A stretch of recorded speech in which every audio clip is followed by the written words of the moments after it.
The Astros played an epic game between the Dodgers in H-Town, and it was all great until the Astros Twilight Zone happened, where Dodgers fans took over the streets of downtown Houston, and then they took over the stands of Minute Park with their inflatable trash cans and their shirts that said, "Nice swing, beep," and everything that followed. And we will talk about this and more. That was the disaster that took place at Minute Park on this edition of the Locked On Astros podcast.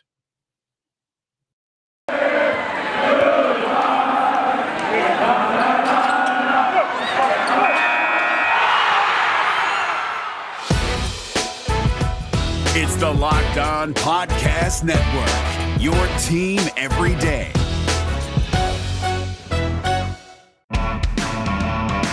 Hello and welcome to Locked On Astros, your daily Astros podcast. Here are your hosts, Eric the Man Heisman and Brett H-Town Wheelhouse Chansey.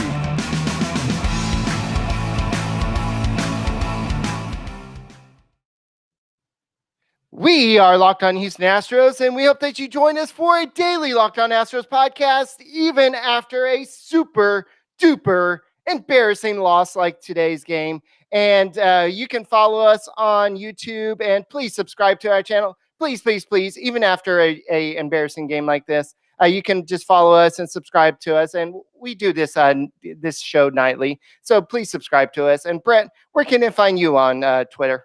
They can find me at H-Town Wheelhouse on Twitter and at Stros411 on Twitter, Instagram, and Facebook. Always walking batters, always Stros. Oh, okay. I see what you did there. So I'm sure that solely on the Locked On MLB podcast, we'll be discussing all about our friends over at the Locked On Astros podcast and how they basically pooped their pants against the Dodgers. And your friend solely, he knew that the Astros couldn't beat the Dodgers, and they walked all the batters and all this, and but it was a good game, guys, really, for 3 innings. And it looked like both pitchers were really in control. But unfortunately, that's baseball. Zack Greinke just kind of fell apart, and it all falls apart, kind of like Tom Petty would say. And that's what kind of happened. Then the bullpen came in, and the rest is history. 8 walks or 9 walks or whatever. I lost count. I don't even know how many walks it was. It was a disaster. It was an epic disaster, and it was just I don't know if you're booing us or booing the Astros. No, I think he's booing the Astros. I don't know. I don't care at this point. I think after one of Andre Scrubb's walks that I heard fans booing. I believe that's what I heard on the TV. It was an abject failure, and I know that I have been enemy number one or suspect, the lead suspect in calling out Dusty Baker for bullpen moves. But here's the thing, man. Dusty Baker has no control over what these guys do when they get in the game. It is up to them to ultimately perform. And, Greinke had 3 walks. There were 9 walks total, Eric. But Paredes and Emmanuel both gave up a walk. He left early. We'll talk about that later. Scrub 4 walks. He was not on his game. And it's tough for a pitcher to come in and do what they're supposed to do when the pressure's already on. This was a classic. They beat us in our house. We simply did not perform. We managed, Eric, all of 6 hits. 6 hits, a non-consequential solo shot by Alex Bregman, and then a late inning run. And it was just one of those games that you really want to just turn the page on, go to sleep, wake up the next day, and battle the next day, and hopefully you can get one over on Bauer tomorrow. Okay, I will never, ever say this again, but I want to give the Dodgers some props, the Dodgers fans, some mad props here. I don't know who the heck organized this this rally, this protest, this march down Crawford Street. I don't know what street they're coming down, but this was very well organized. They had a lot of people coming And it takes a lot. They bought a whole bunch of tickets in the right field section. And even Dave Roberts, after the game, stayed after and kind of lifted his hat and said thank you to all the Dodgers fans and right field for coming to the game. And they're kind of basically before when the Astros took the field, they were basically screaming cheaters, cheaters. And as they're marching down the street, they're flicking all the Astros fans out off. Yeah, so that's the part that I don't like about it. Like, okay, kudos to you, like supporting your team. But here's the thing, haters. You guys basically poured your money into the Houston economy. So we thank you. While your economy is probably not doing great, falling apart out there in LA, you're helping us out. You're sleeping in our hotel rooms. You're buying our food from our local eateries. I know they appreciate it. You're buying concession stands, paying for those people's hourly salary. So that's a good thing. But, for a team that just won a world championship, Eric, and they're world champions and they're legitimate 60-game world champions, they sure are still fixated on 17. Right. They sure are fixated. They aren't fixated on their team escape or being kicked out of the playoffs in the ALDS 2 years in a row. And so they have Joe Kelly and they have Mookie Betts, who is on the Red Sox. Yeah, and the Red Sox were basically cheating the same. Well, anytime you mention that, they're like, oh, but they were cleared of cheating. And they send me the article. Mookie Betts was cleared. Well, of course he was cleared. He's like the darling of the Major League Baseball. If he was an Astro, he probably wouldn't be cleared as easily. But I digress. This game started out, though, Eric, as both pitchers were throwing like a perfect game through 3 innings. I mean, it was a pitcher's duel, and it was going to be, in my mind, 1-0 Astros. Bregman or Tucker comes in and hits a solo shot to win the game. And man, could I have not ever been more wrong in my adult life. For the first time in my adult life, I'm going. And Brian McTaggart, as always, jinxed it by saying it's a no-hitter. It's a no-hitter, and he tried, and everybody's calling him out, and then he's like, "Oh well, let me just go and say Clayton Kershaw's throwing a no-hitter as well, but that doesn't fix it, Brian."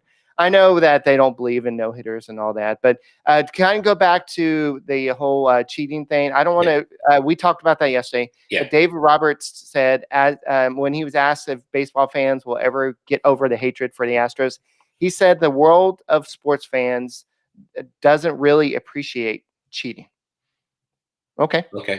Well, I mean, one of their coaches was using an Apple Watch during a game, and the Brewers kind of tipped off Major League Baseball about it. So, but it's okay. You probably also shouldn't appreciate your team failing in Game 7 in 2017, or let's see, 27 swings and misses by Cody Bellinger. Dude, if I've got to go down that road, I'll go down that road.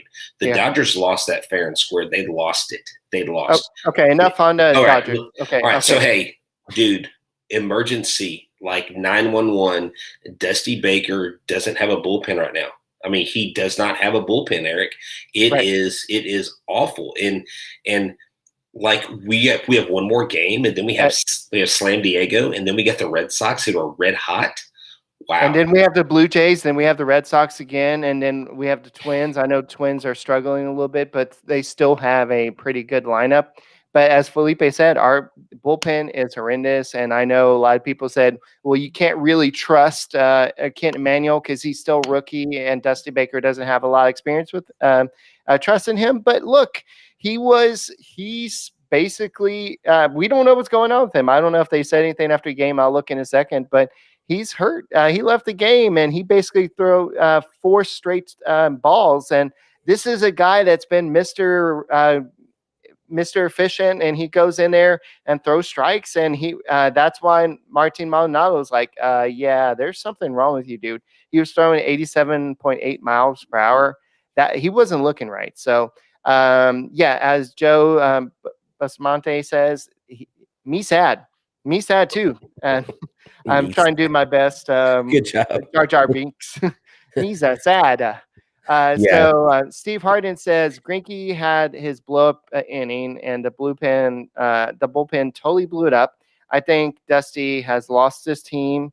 He won't last the season. I think he's on team Brett here. Hey, now, hold on. I haven't World said he's Traveler says fire Baker. now. Team See, Brett here. hold on. Okay. Now, come on. Hold on. I didn't say he's lost the team. I said he's lost the fan base. He hasn't Okay. lost the team. Stopped He hasn't. watching after they walked the eighth run. Team Brett here. So there's a What lot of the Team heck? Bretts here today. Hey, always walking batters, always Stros. That's my new Stros 4-in-1 line. All right. It seems like the Astros feel like walking batters is a new way to get wealth. So let's talk a little bit about wealth fronts. Wealth front is one of those things where, like, you may think that trading stocks is complicated, or you may think it's easy. It doesn't matter, because for decades, data has shown that investors that trade individual stocks underperform the market every year. In fact, only 1% of day traders beat the market. The odds are not in your favor if you're doing it alone. So team up with Wealthfront instead. Wealthfront can create a portfolio of globally diversified, low-cost index funds personalized for you in minutes. No manual trades, no picking stocks, no watching the stock market every day. They automatically handle all the investing based on performances that you control. That's right. Wealthfront can even help you lower the taxes you pay as you invest. Wealthfront is trusted with over $20 billion of assets, and you can get your first $5,000 managed for free. That's right. Not million, but billion. Go to wealthfront.com/lockedonmlb. All you need is $500 to get started. Grow your wealth the easy way and let Wealthfront do the work for you. To get your first $5,000 managed for free for life, go to wealthfront.com/lockedonmlb. That's wealthfront.com/lockedonmlb to start growing your savings today. Go to wealthfront.com. Get started today. All right. Lou and Clark Cable said there's a lot of Dodgers fans on his flight this morning. So maybe if he had a Built Bar, maybe he would have been a little bit more comfortable. Yeah, Built Bar is the best tasting protein bar in the business. It's not just a protein bar, it's a candy bar disguise. Let me just say this. Just tell yourself it's a candy bar, because that's basically what it is. And it's good for you. It's not like, literally a Snickers, man, is like 250 calories. These right here taste just like that. They're comparable, if not better, 180 calories at most. You're looking at 17 grams of protein, 5 grams of sugar, 5 grams of net carbs. It's tasty. It goes down easy. It's not chalky. It's not going to overwhelm your stomach. They have raspberry, mint brownie. A lot of people love the coconut brownie chunk. My wife, that's her favorite. And so go to builtbar.com right now. Builtbar.com has a great promo going. Use the promo code LOCKED15. That's LOCKED15, and you'll get 15% off your first order. Use the promo code LOCKED15 for 15% off at builtbar.com. Tell them H-Town Wheelhouse and Eric the Man Heisman sent you, because Built Bar is the best bar in the business.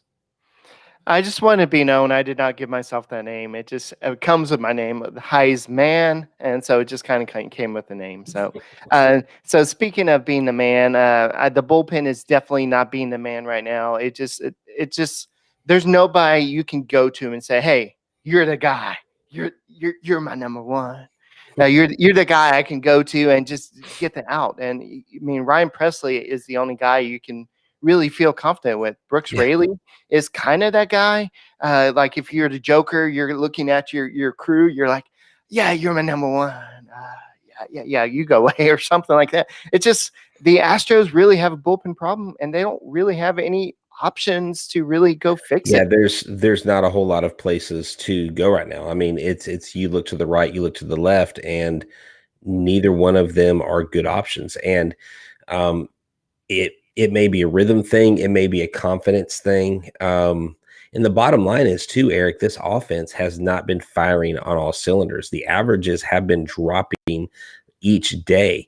And when you have, like Steve Harden mentioned, like you mentioned before we got on air, when you have 3 consecutive runs that are walked in the 8th, that is a complete joke. Sugarland, he said, Sugarland is a close call, a grab, and get out of Minute Maid Park. That's right.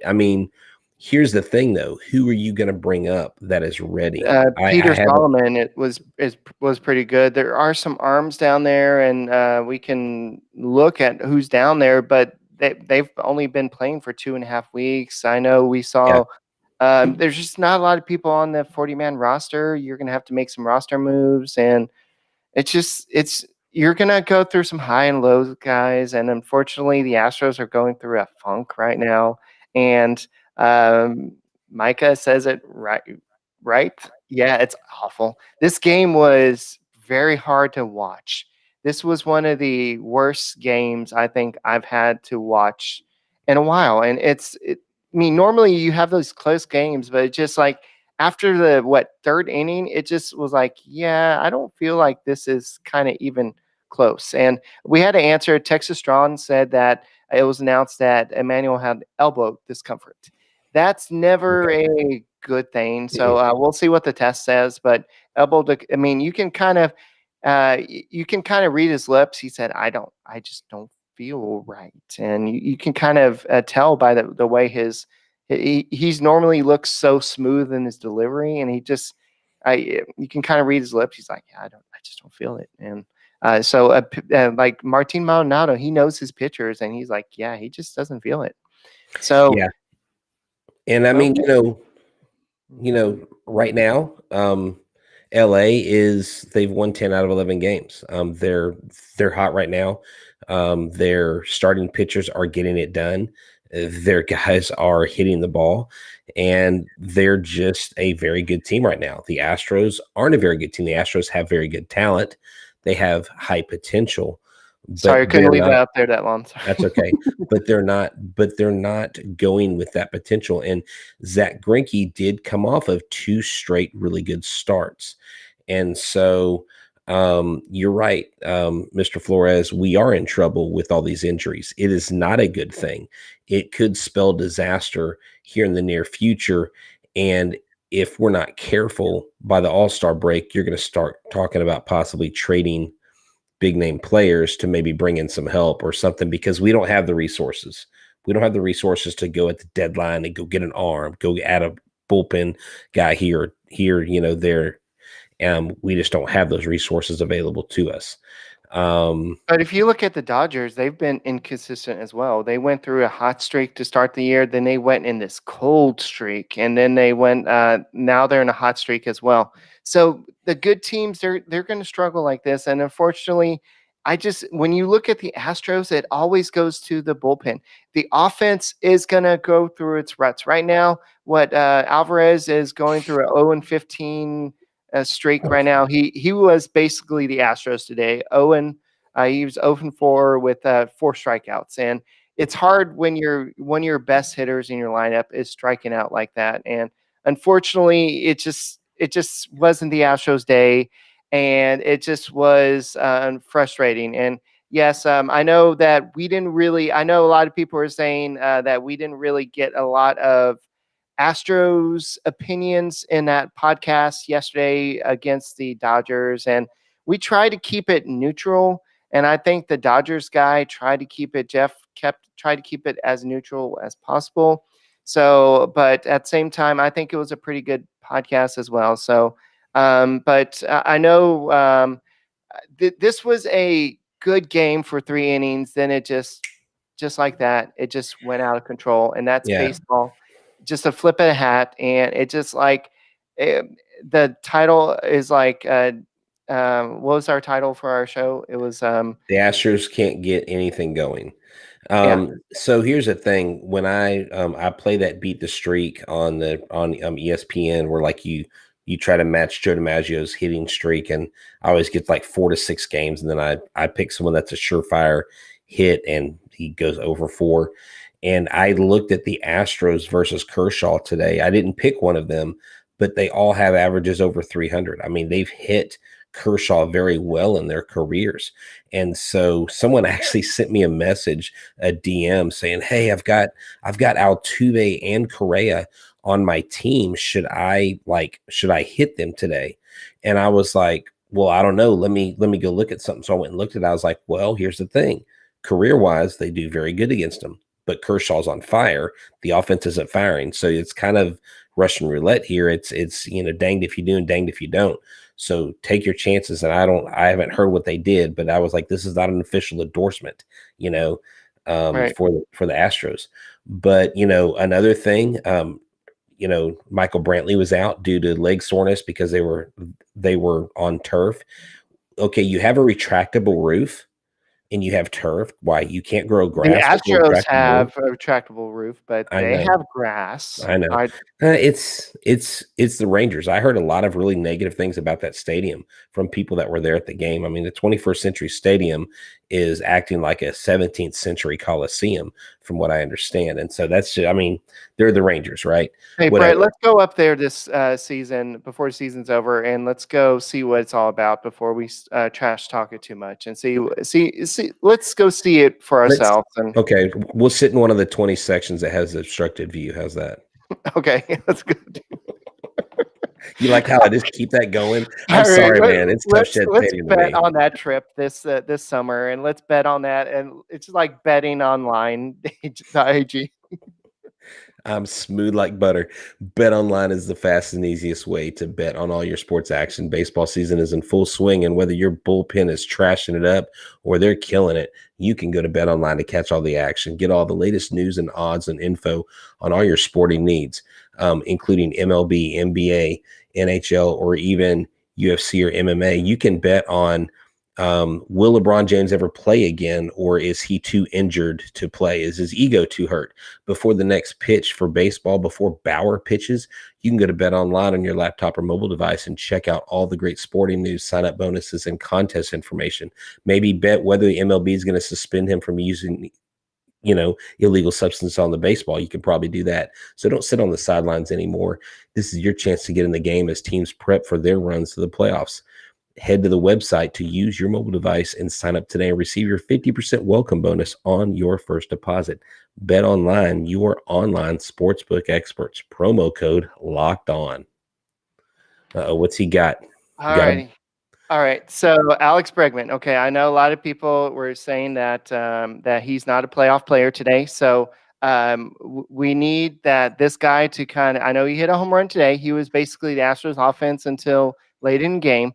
But this guy needs to do something again tomorrow versus Trevor Bauer, because as Jeff's really researched really quick in yesterday's podcast, that he struggled during the regular season versus Trevor Bauer. So this guy needs to really step it up tomorrow. And Carlos Correa, who kind of came out today and said that his struggles has nothing to do with basically his contract talks and the lack of contract talks. So we'll have to see what's going on, but I know that he's kind of been playing a lot better recently, but the whole Astros offense struggled today. It looked like they had no control, but the Astros are going through Death Valley right now. They're playing some of the tough teams. The Padres are no joke. The Padres are leading the AL West. I think they're leading AL West right now, but they're doing pretty good if they're not leading the AL West. I mean, not NL West, whatever. I was like, whoa, hey, the Dodgers could lead the AL West the way they're playing. Yeah, they're 31-18 right now. The Dodgers are now in second place with 30-18. The Giants are 28-19. And I saw the Locked On Angels host do the SpongeBob meme where you have the one guy Squidward or whatever his name looking through the AC vent at all the teams winning, all the California teams winning, and the Angels kind of being the only team not winning. So it's who would have thought the Giants would be a winning team this year? I mean, I wouldn't have thought that, but dude, it's that bad. Like the Astros are that bad right now. We're talking about the San Francisco Giants being a good team. I mean, that's where we are. And I don't like being here because it feels like 2013. Like the Astros don't even matter. Let's just talk about someone else's team, But the National League West has got a monopoly on talent right now. They are just absolutely killing it. And they have the three best teams in the National League are the Padres, the Dodgers, and the in San Francisco. And they're all within hours of each other, which is absolutely insane. Where Oakland is, get this, of all the badness that we've been doing, Eric, we're still 4 games over 500, and we're only a game and a half out of the lead behind Oakland. So, but I mean, look at what Johnny said. What's that?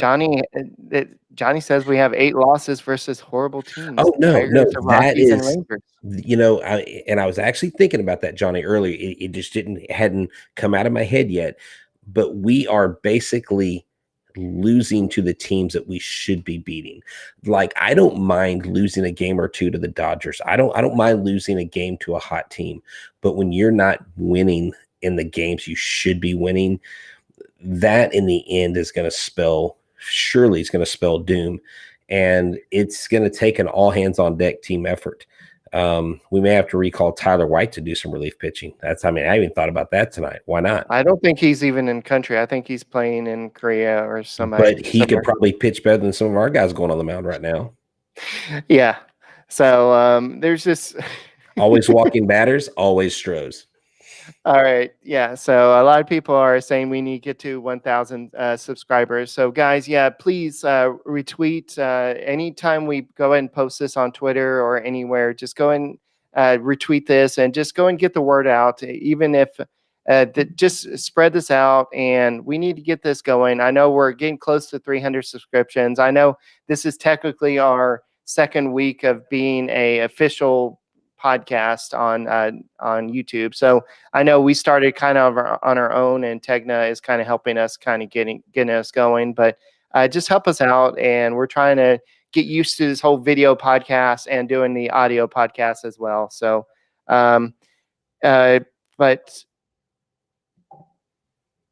so yeah, we're just going to let that go. So let's go and talk about some other health issues. So let's go and talk about some of this the injuries fronts. So Framber Valdez, Dusty Baker said he didn't know whether Framber Valdez will need another rehab start before rejoining the Astros. He said the same thing about Jake Odorizzi. So does that mean that they're going to be starting this weekend? We don't know. So we'll have to see what happens in that situation. And also Blake Taylor said, Dusty Baker said that he's not sure if he'll need another appearance before rejoining the Astros. So we'll have to see how that situation's going. But we do know that we'll probably be seeing Jose Urquidy very soon. I think he's making a start tomorrow, if I remember correctly, for the Corpus Christi Hooks. So we'll see how he does in that situation, but he will be coming back to the Astros pretty soon. And Christian Javier likely will be going back to the bullpen. I know at some point I said that he's probably going to lead the Astros in wins for the season, but I think that looking at his wildness as the season's kind of been going, I think that he's more like, until he gets his kind of control, his arm can be kind of used in a bullpen. So I think that we can kind of see him kind of be transitioned into a reliever. And if these injured pitchers don't come back and have success, we could be like the bowling ball that was mentioned on World Travelers Day, where the bowling ball went backwards. The Astros are going kind of backwards right now, I would say. I thought that was kind of a funny comment there. The Astros need to sign Steve Nebraska. He throws nothing but strikes. I don't even know. Do you even know who that is, Eric? Steve Nebraska? I'm not even sure.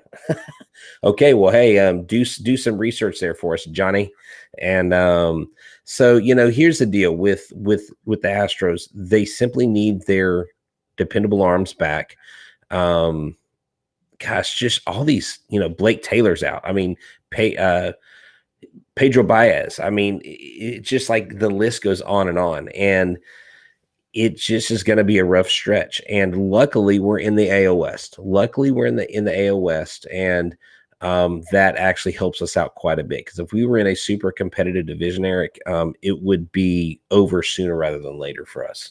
Yeah, Mr. Tight White is wanting us to talk about Bregman being a terrible playoff player. At this point, I'm not even ready to talk about that situation because we have to make the playoffs. And at this point, with the Astros bullpen, it's going to be a long road. I think the Astros have a chance to make it, but they've got to make some additions. So we'll have to look at the stats for how Bregman is in the playoffs. But I remember some big home runs versus Clayton Kershaw, Chris Sale, Trevor Bauer in the playoffs. But I do remember some struggles as well for Alex Bregman. But I'm not really ready to go in a deep dive into that yet. But I know a lot of people want to go ahead and fire Dusty Baker right now. I don't know if it's the right time. It's the bullpen is what it is, and I keep on telling Brett this. The bullpen is what it is. It's not going to get any better. There's not really any options to really fix it, and so I hopefully we see a little better effort from Luis Garcia, and he's going to be facing a horse tomorrow and Trevor Bauer, and it's not going to be pretty. If Trevor Bauer is on his game, he's probably gonna dominate them, but hopefully maybe the mental side of the game will get to Trevor Bauer and he'll make some mistakes tomorrow, and we'll see what happens. But do you have any numbers on the matchups? On the matchups, let's look at tomorrow's game. We've got Garcia, who we know has a couple wins now on his record. He's 2-3. Then he is 2-3. And what is Bauer's record? He's like 5-1. Okay, 5-1. Sorry, I'm getting to it. You threw it to me, so and I didn't have it up. Trevor Bauer is 5-2 with a 1.98 ERA, and Luis Garcia is 2-3 with a 3.38 ERA on the season. And I know, do you have any of the verses? Because I'm curious to see how Alex Bregman has been doing and some of the other Astros have done in the past versus Trevor Bauer, because this is somebody that I know they faced with the Indians, playing against the Indians. Maybe not so much with the Reds, but I'm just curious to see how they've faced them in the past. But this will be an interesting matchup, and not to say that any game in May is a make or break game, but you can't get swept by the Dodgers. And this was a big game tonight, and you're basically embarrassed in front of. I don't know if this was national TV, but you're embarrassed in front of national. No, it wasn't. All eyes were in front. Well, yeah, I mean, it wasn't national TV. The Astros against Trevor Bauer, Altuve's 357, Brantley's 667, Bregman's 154. Carlos Correa's 250, Yuli Gurriel 286, Martin Maldonado 333.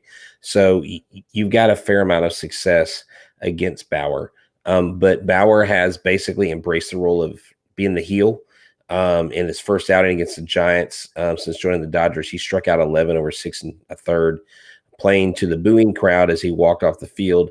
Bauer basically did a samurai salute, something real childish that maybe one of my 7th graders would do on the baseball field. But 1.14 ERA over 22 2/3 innings, Eric. And so Bauer has got to be off. The bats have to be on. Luis Garcia has to be on. And Luis Garcia's got to go 6-7 innings strong, 6-7 innings, not 4 innings and fall off. Like, he's got to go a 6-7 inning, solid game, not just quality start by stats, but quality start, no walks, strikeouts, inducing ground balls. I mean, that's the only way they're going to beat this team. Let's hope tomorrow we're not doing this pose again. Yeah, the facepalm pose. I hear you. All right. So that's all we got for tonight's Locked On Astros podcast. Hopefully tomorrow will be a much better episode, and get all the sports news you need in under 20 minutes with the Locked On Today podcast. Host Peter Bukowski updates you with all the latest news in every major sport with the help of our local experts. Follow the Locked On Today podcast on the Odyssey app or wherever you get your podcasts. And we will talk to you tomorrow on the Locked On Astros podcast, and we will see you tomorrow.